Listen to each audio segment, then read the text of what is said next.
But this is what we're up against. We're not up against a thoughtful response to the financial crisis that says, well, maybe we overdid it and maybe we have to come back a little bit. We're up against people who are saying, let's complete the journey, let's go all the way. I think about a guy named Grover Norquist, who was the tax advisor to the Bush administration, and he used to define government, the appropriate level of government is small enough to put in a bathtub, and then you could pull the plug.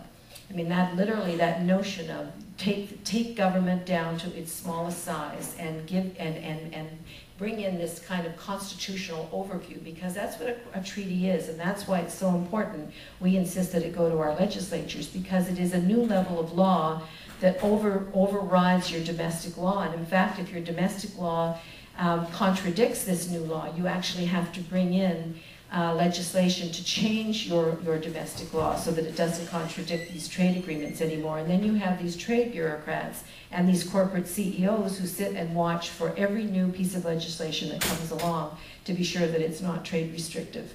So that's what we call the chill effect, and we never know what doesn't come forward because some trade bureaucrat or some CEO said, we'll challenge this. And we don't know to this day what kind of good laws we have not been able to implement because of this.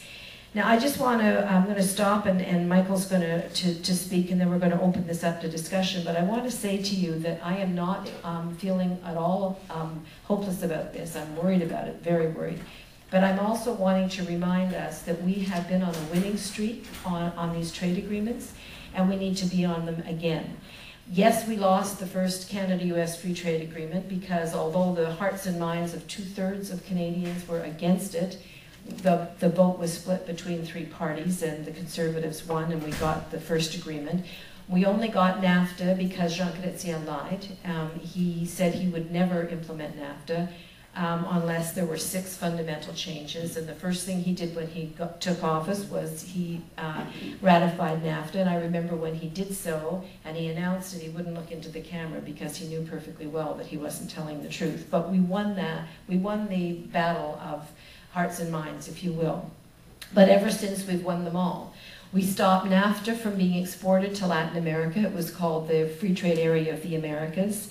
We led from Canada the fight against the multilateral agreement on investment, which would have given corporations all over the world the right to sue governments here in Canada and around the world if they started bumping into higher standards as they moved across borders.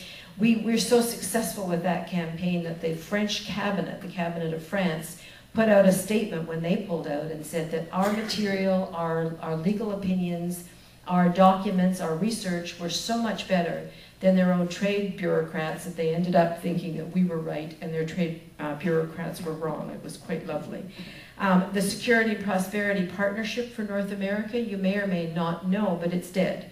If you go to the Secretary of State website in the United States and you punch in Security and Prosperity Partnership for North America, it will say that it no longer exists. Now, some of the damage was done. We did adopt a lot of the worst of George Bush's Homeland Security provisions, and so yes, we have that concern. It's not like, you know, it didn't leave damage in its wake, but it was profoundly undemocratic. And we got an invitation 2 years ago when we were really making a lot of noise about the SPP from the American Embassy in Ottawa.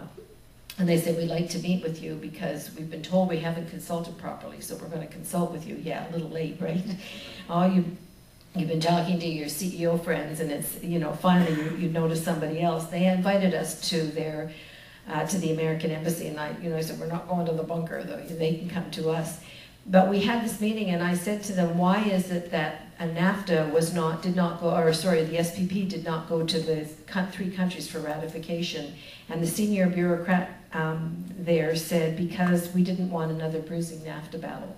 And I said, in other words, you think you might have lost? And he said, yes.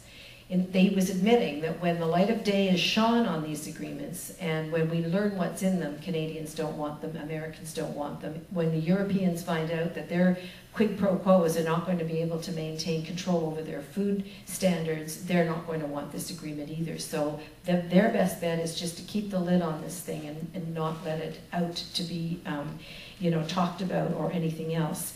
So we can do this again. We won the SPP and we can do it again. And it's very important that we are strong, that we understand we're at the beginning of a campaign now. We have good materials here to start with. We're going to be developing fact sheets. We're going to be developing sector-specific fact sheets. We're going to be developing videos and so on for people to take back into their workplaces and their schools and their churches and communities and so on to do what we've done before. We actually had over 600 anti-MAI or MAI-free zones across the country at one point. We actually counted them up, from high schools to libraries to seniors' residence to universities to you name it. We actually got this thing off the ground, and we can do it again, because if we don't do it, all of the work that we're doing in our communities, from labor rights and human rights to environment to social justice to protecting health to protecting social services, all of that is going to be subsumed into these agreements. There's a French philosopher, 19th century French philosopher named Jean Rostand, and he used to say, "It is terrible to see everything that you once detested coming back wearing the colors of the future." They're talking about this as the great new thing. This is not a great new thing. This is all about unlimited growth, which one American environmentalist said has the same DNA as the cancer cell. It has to turn on its host in order to survive. We cannot keep doing this to the planet. We cannot keep doing what we're doing, more and more and more stuff. More trade, Niagara turning into a port, what are they calling it, a gateway now? They're talking gates, ports, portals, superhighways, St. John, New Brunswick, Halifax, in Vancouver, Victoria. These are all ports and portals now for this imagined huge growth in global trade, when the world is running out of energy very, very quickly. A very important new report came out yesterday saying that it's peak oil is happening much faster than we thought. The world is running out of fresh water, which is a subject near and dear to my heart, and I can tell you that it is. We are a planet in crisis. We are running out of fish in the sea and old growth forests. We simply cannot continue to do this. And the whole concept of subsidiarity, which is that if something can be grown or produced closer to home, then you're going to have policies that support that. Doesn't mean we won't import bananas or export maple syrup. Somebody asked last night, what will we try to grow bananas here? And I said, no, of course not. We're still going to have trade. But we're not going to turn ourselves inside out for these corporations, and we're not going to serve the god of trade. We're going to say trade and the economy serve communities.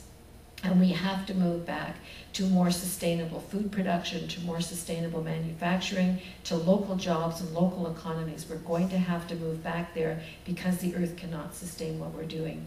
And I don't want to keep throwing out